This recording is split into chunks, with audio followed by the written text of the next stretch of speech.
다시 한번 주일 예배 오신 성도님들 주님의 이름으로 축복하고 환영합니다.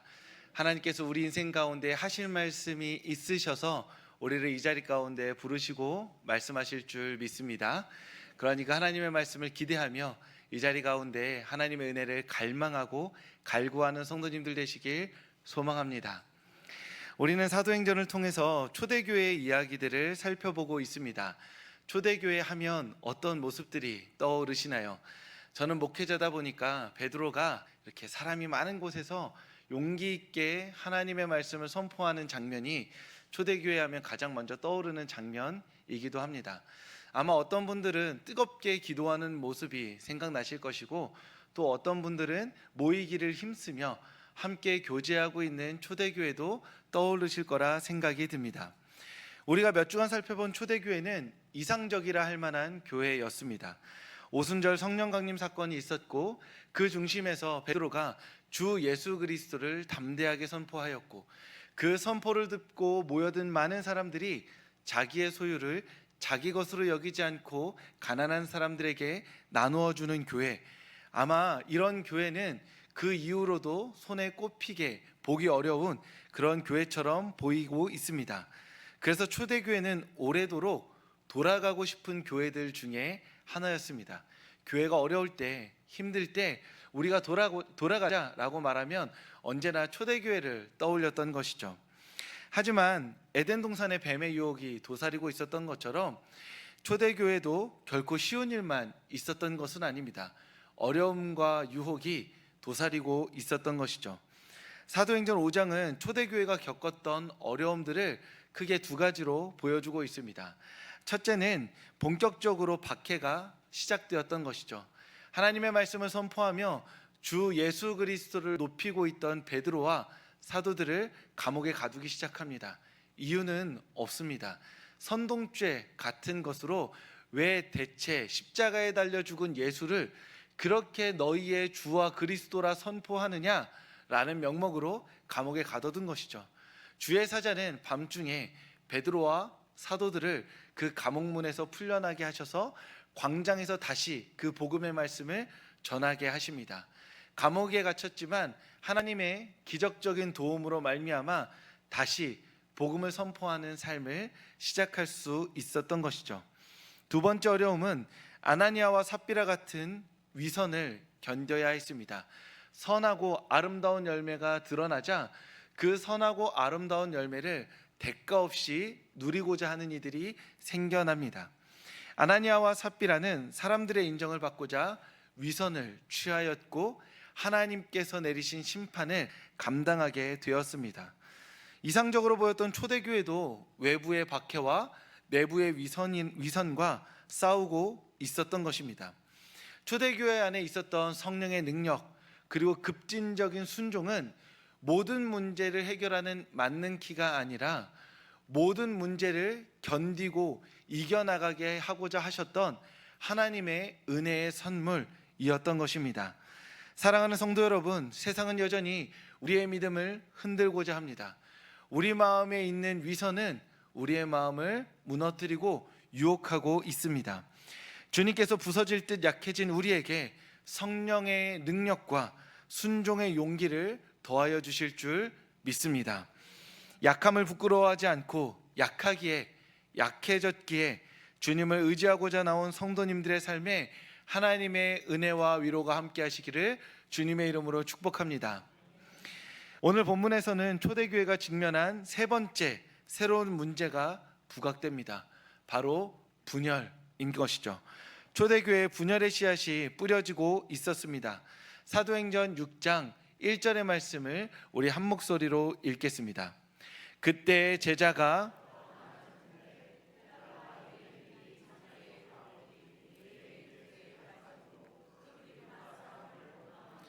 아멘.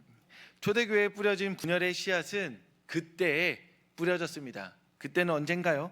성령의 능력과 순종으로 제자들이 많아지고 있던 시기였습니다.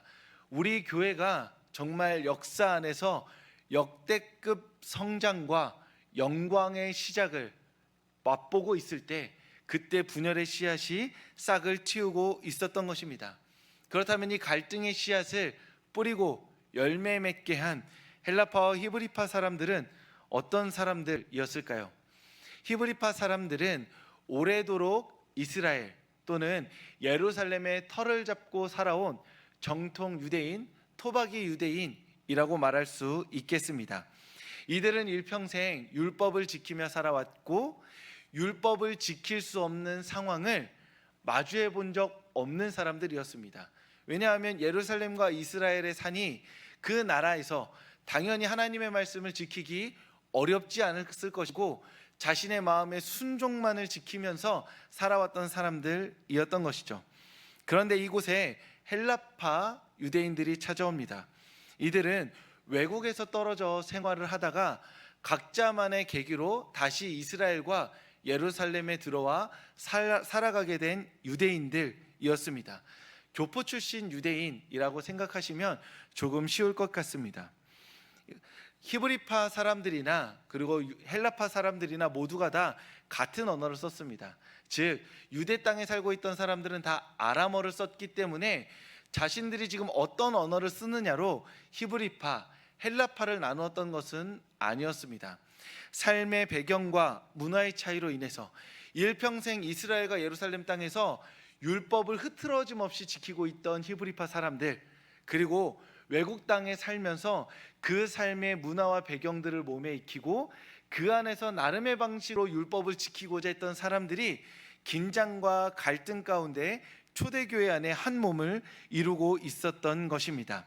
즉 누가 봐도 나는 히브리파 사람들인 사람들이 있었던 것이고 누가 봐도 저들은 헬라파 유대인들인 사람들이 있었던 것입니다.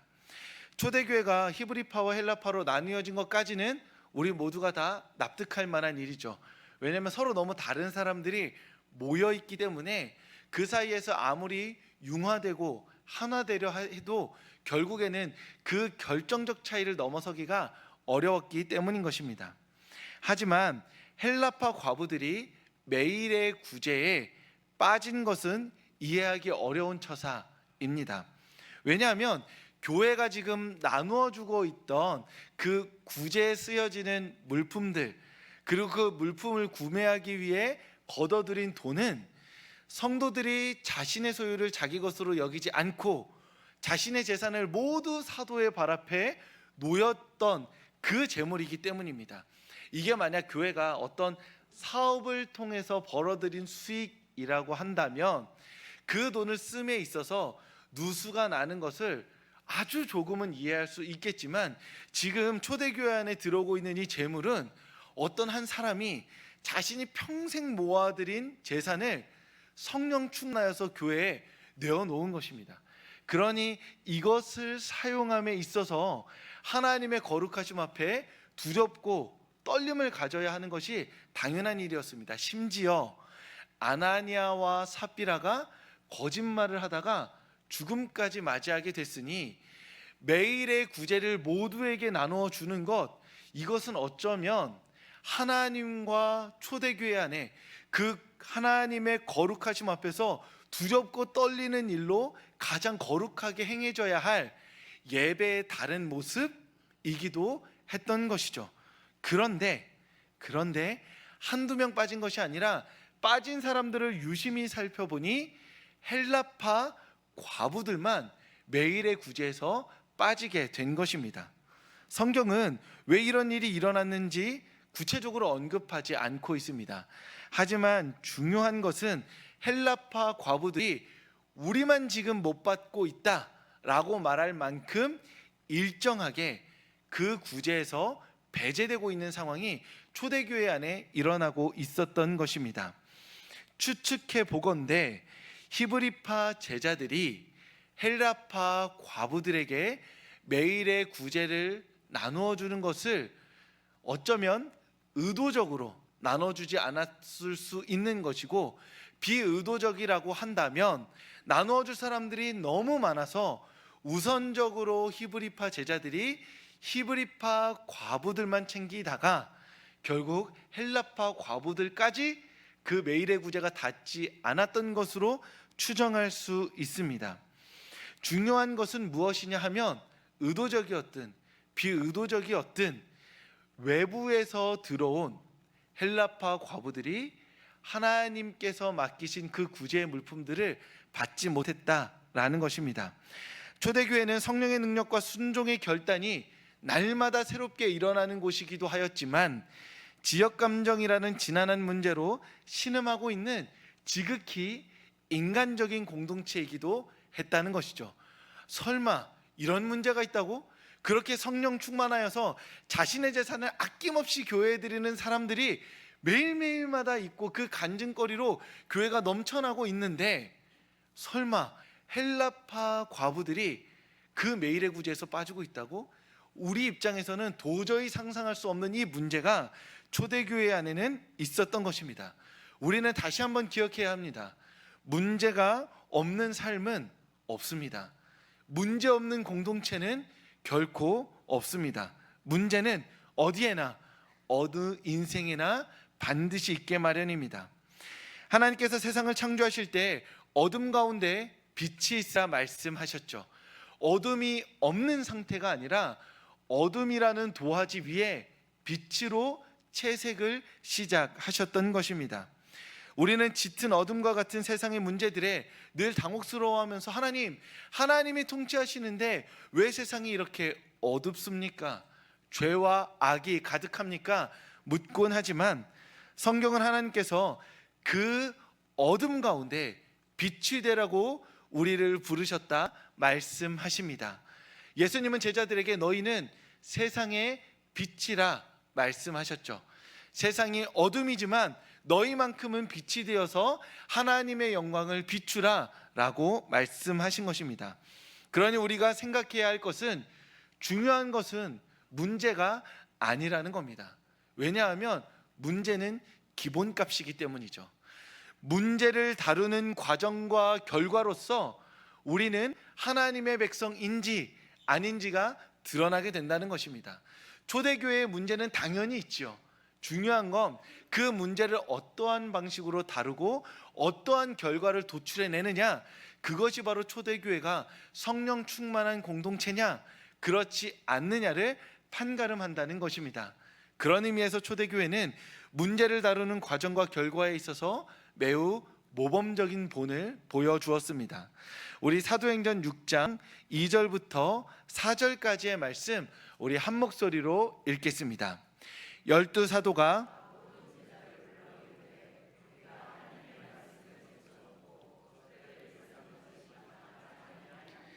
형제들아 너희 가운데서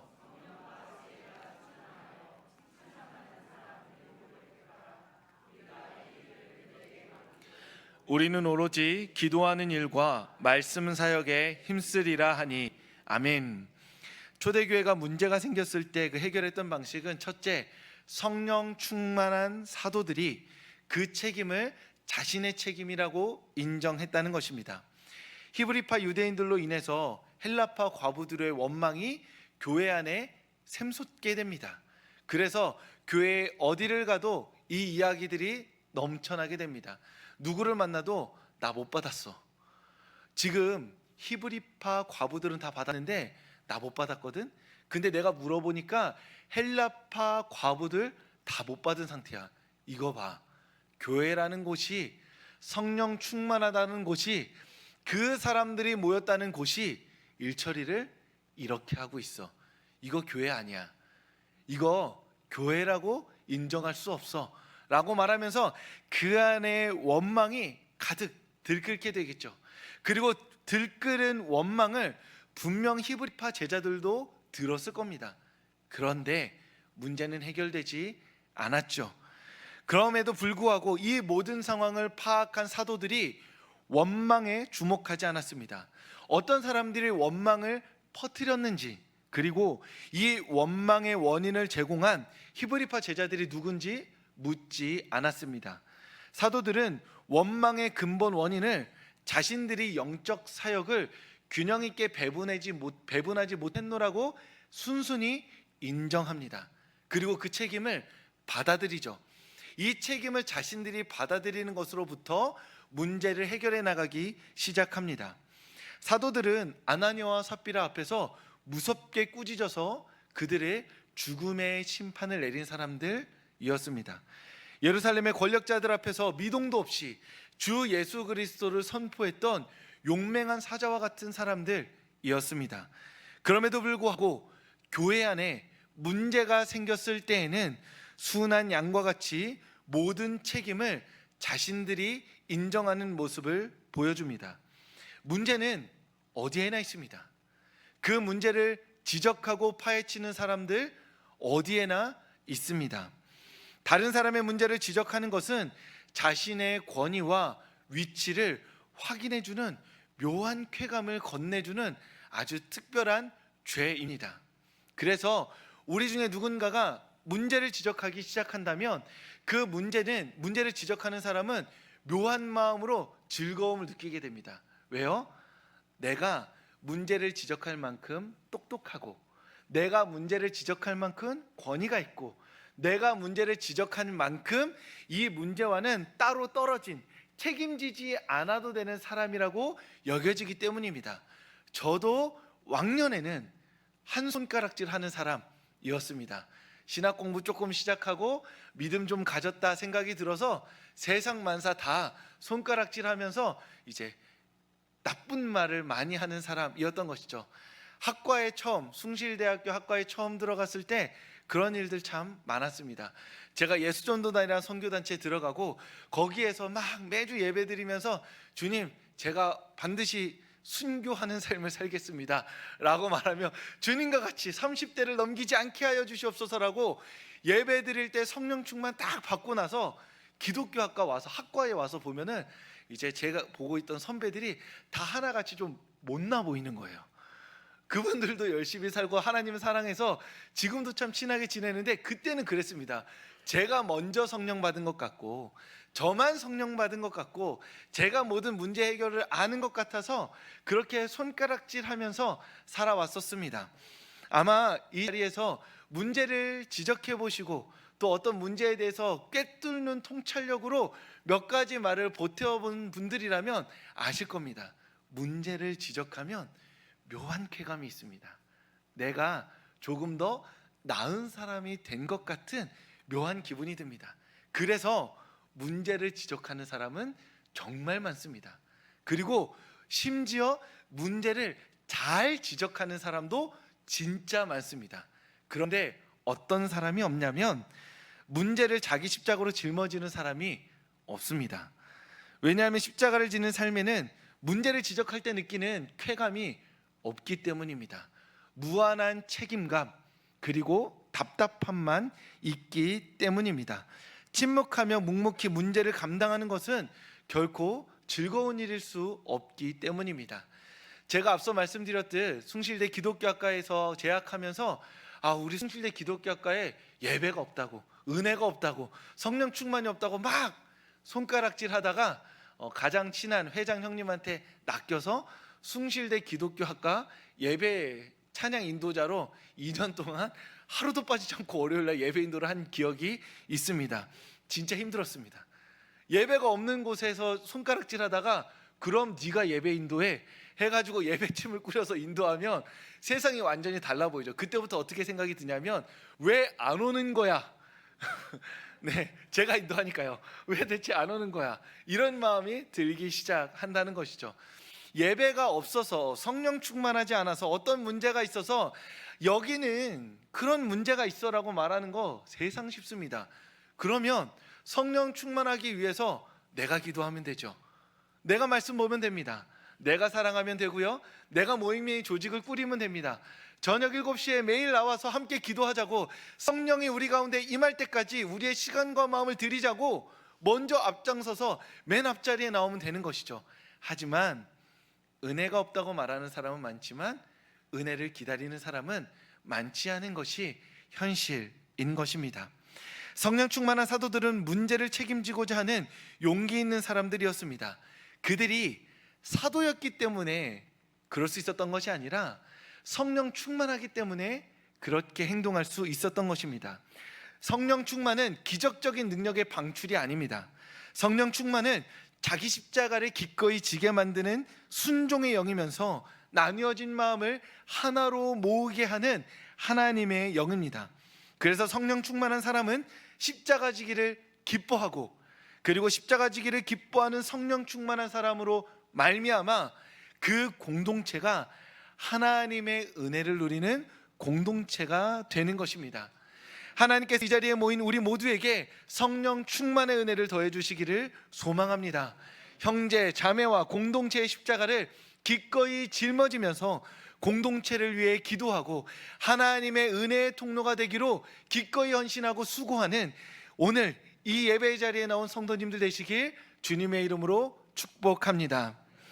초대교회의 문제 해결 방법은 둘째, 성령과 지혜가 충만하여 칭찬받는 집사 7명을 뽑는 것이었습니다. 사도들은 책임을 지기 위한 실제적인 행동에 나섭니다. 일단 저희가 잘못했습니다. 저희가 일 분배를 명확히 못했습니다. 우리의 일은 기도를 하고 말씀을 전하는 일인데 이 일과 함께 모든 일을 감당하려다 보니, 이 권한을 모두 가지고 가려다 보니 이렇게 실수하게 되었습니다. 그러니 이제 권한을 나누겠습니다. 저희는 기도와 말씀의 일을 하고 7명의 집사를 뽑아서 그들에게 이런 일들을 분배하게 만들겠습니다 하였고, 회중이 그 7명을 추천합니다. 스데반과 빌립, 브로고로와 니가노르, 디몬과 바메나와 유대교에 입교했던 안디옥 사람 니골라인 것입니다. 그런데 이 7명의 유일한 공통점이 있습니다. 무엇이냐면 이 사람들 모두가 다 헬라파 유대인들이었습니다. 이름이 이방 이름입니다. 정통 히브리파 이름이 아닌 것이죠. 놀랍죠? 문제가 발생했습니다. 헬라파 과부들이 먹을 것을 먹지 못하게 됩니다. 어떻게 생각하면 이 문제를 해결하기 위해서는 행정적인 능력이 가장 탁월한 사람을 뽑으면 됩니다. 그래서 매일마다 이제 급식처럼 배분을 한 다음에 마지막에 퇴근하기 전에 누가 못 받았는지를 확인하는 거죠. 그리고 당번이 돌아가면서 오늘 못 받은 사람들에게는 네가 가지고 가서 챙겨서 갖다 줘라 하고 오면 되는 것입니다. 그래서 7명이 이 행정과 시스템을 만들면 되는데, 이 행정과 시스템에서는 어찌 보면 능력 위주의 사람을 뽑으면 되는데 굳이 헬라파 유대인들을 뽑았던 것이죠. 이 문제를 바라보고 있는 초대교회의 입장을 볼 수 있습니다. 이때는 보통 히브리파 제자들과 헬라파 과부들로 말미암아 헬라파 유대인들이, 제자들이 싸우고 있는 상황이니 집사를 뽑을 때 어떻게 뽑아야 될까요? 4대 3으로 뽑아야겠죠. 지금 우리 민주주의 시스템 안에 살고 있는 사람들 생각에는 5대 2도 좀 많아요. 4대 3으로 해서 적절하게 인구수를 배분해 가지고 그들의 목소리를 반영해서 그 일을 처리하게 만드는 것이 우리가 생각하는 일의 시스템인데 헬라파 유대인들만 뽑은 것입니다. 왜냐하면 헬라파 과부들이 가장 상처 입기 때문입니다. 초대교회에게 이 문제는 단순히 주도권과 세력 다툼으로서의 정치적 싸움이 아니라 교회가 성장해 나가는 과정 가운데 어쩔 수 없이 생길 수 있는 잡음이자 성장통이라 여겼기 때문에 이 문제 앞에서 헬라파 과부들의 마음을 가장 깊이 돌볼 수 있는 헬라파 유대인들을, 제자들을 그 회중이 고르고 골라서 뽑았던 것입니다. 이들의 역할은 명확했습니다. 히브리파 제자들과 헬라파 과부들 사이에 서는 거죠.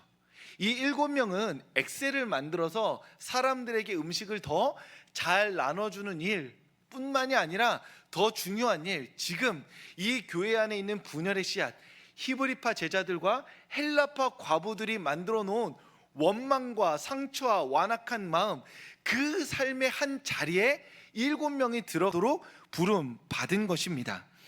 그 원망을 불러일으킨 매일의 구제의 문제가 의도적이었든 비의도적이었든 성령과 지혜와 충만함으로 그 사람과 사람 사이에, 마음과 마음 사이에 들어가서 그곳 가운데 하나님의 은혜의 통로로 쓰임 받는 것이 그 7집사의 주된 역할이었던 것입니다. 그래서 성령과 지혜와 칭찬 충만한 사람들을 뽑았던 것입니다. 이들에게 행정 능력을 바란 것이 아니라 가장 바란 능력, 성령과 지혜와 칭찬 충만을 사용하는 자리에 쓰기 위해서 이 세 가지를 요청했던 것이죠.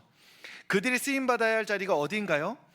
완악한 마음으로 히브리파 제자들이 헬라파 과부들에게 일정하게 매일의 구제를 나눠주지 않은 사람들을 만나러 가는 게 이 일곱 집사의 중요한 일이었습니다. 이제 그러지 말라고, 교회는 그런 곳 아니라고, 그 완악한 마음 거두어내라고, 그 어려운 말을 하기 위해 일곱 집사가 그 히브리파 제자들에게 찾아가야 했죠.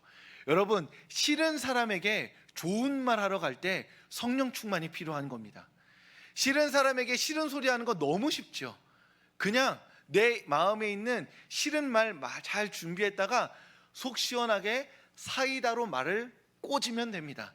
그 말 못하는 사람 없습니다. 누구나 잘하죠.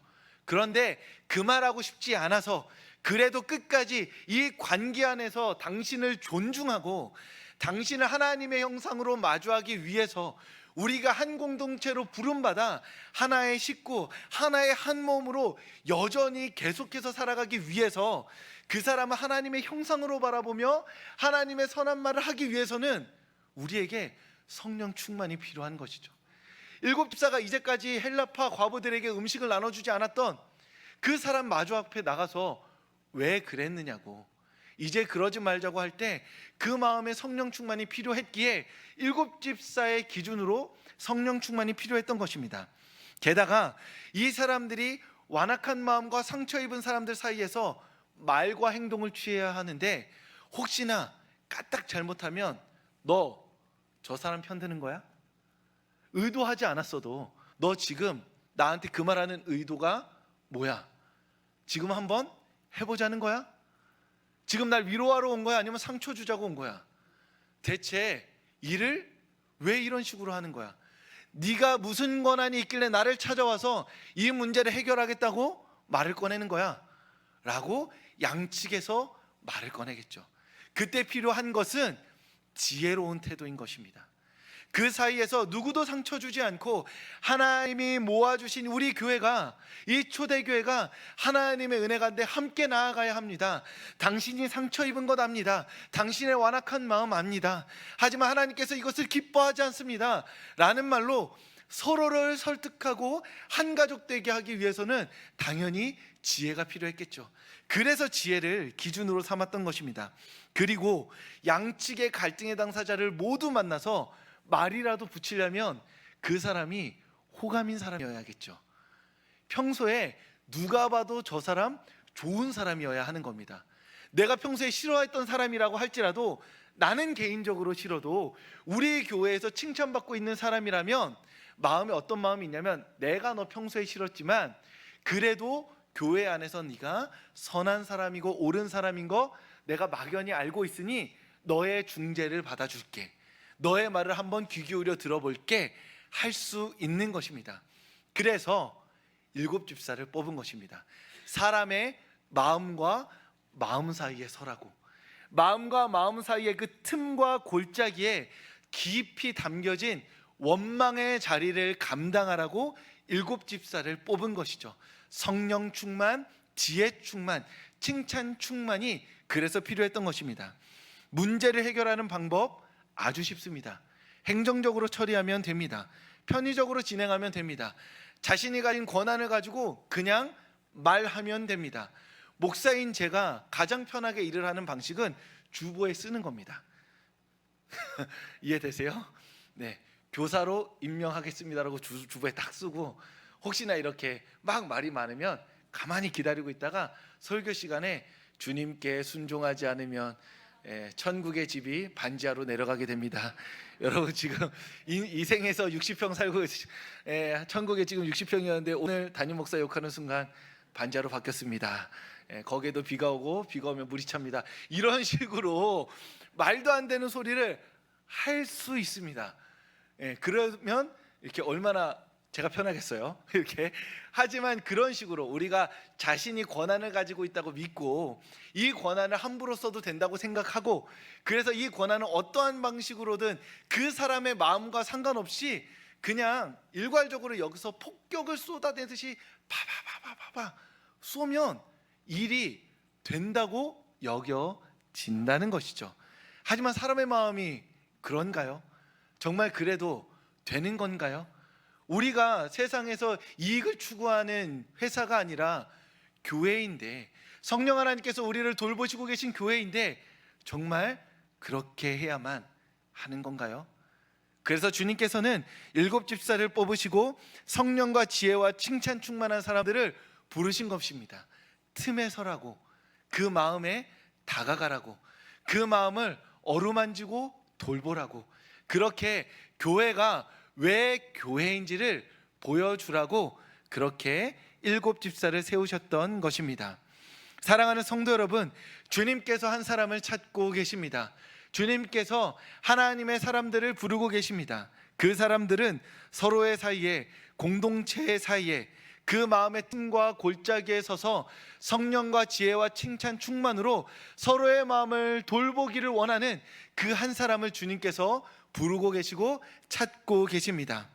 성도님들의 지금까지의 인생 가운데 하나님께서 성령 충만을 허락하셨다면, 지혜 충만을 허락하셨다면, 칭찬 충만을 허락하셨다면 그 이유는 성도님들 스스로 기쁨과 자족을 누리라고 부어주신 것이 아니라 서로의 사이에, 마음의 사이에, 공동체의 틈 사이에 서서 그 성령 충만, 지혜 충만, 칭찬 충만으로 하나님의 교회를 세워가라고 하나님께서 지금까지 성도님들의 삶을 인도하여 오신 줄 믿습니다. 그러니 주님의 부르심을 따라서, 하나님의 은혜를 따라서 우리가 서로의 사이에서 사랑과 화해의 통로로 쓰임받기를 결단하고 그 자리에 서서 서로를 향해 하나님의 은혜의 통로가 되기로 결단하는 성도님들 되시길 주님의 이름으로 축복합니다. 기도하겠습니다. 하나님, 오늘도 우리를 말씀의 자리에 불러주셔서 감사합니다. 오늘 우리의 삶에 선포된 하나님의 말씀을 품고 세상 가운데 나아가오니 우리와 함께하여 주시옵소서. 하나님, 우리에게 허락하셨던 성령 충만, 지혜 충만, 칭찬 충만을 기억합니다. 그 하나님의 은혜를 가지고 서로의 사이에, 공동체의 사이에, 마음과 마음의 틈 사이에 서고자 하오니 하나님, 우리를 하나님의 은혜의 통로 삼아 주시옵소서. 하나님, 이제 말씀을 품고 세상 가운데 나아갑니다. 하나님, 지혜가 부족한 순간에, 성령 충만이 부족한 순간에 아버지 하나님, 우리와 함께하여 주시고 동행하여 주사 어느 순간, 어느 상황, 어떤 사람 앞에서도 하나님과 동행함으로 하나님의 은혜의 통로로 쓰임받는 이번 한 주 우리 모두가 되게 하여 주시옵소서. 우리의 모든 기도를 들으시고 우리 가운데 은혜를 베풀어 주실 주님의 이름을 찬양하고 높여드리며 우리 주 예수 그리스도의 이름으로 기도합니다. 아멘. 이제는 우리 주 예수 그리스도의 은혜와 하나님의 사랑과 성령의 교통하심이, 하나님의 부르심에 순종하여 서로의 사이에 은혜의 통로로 쓰임받기를 결단하는 이 자리 가운데 모인 모든 이들의 머리 위에 지금부터 영원까지 함께 하시길 간절히 축원하옵나이다. 아멘.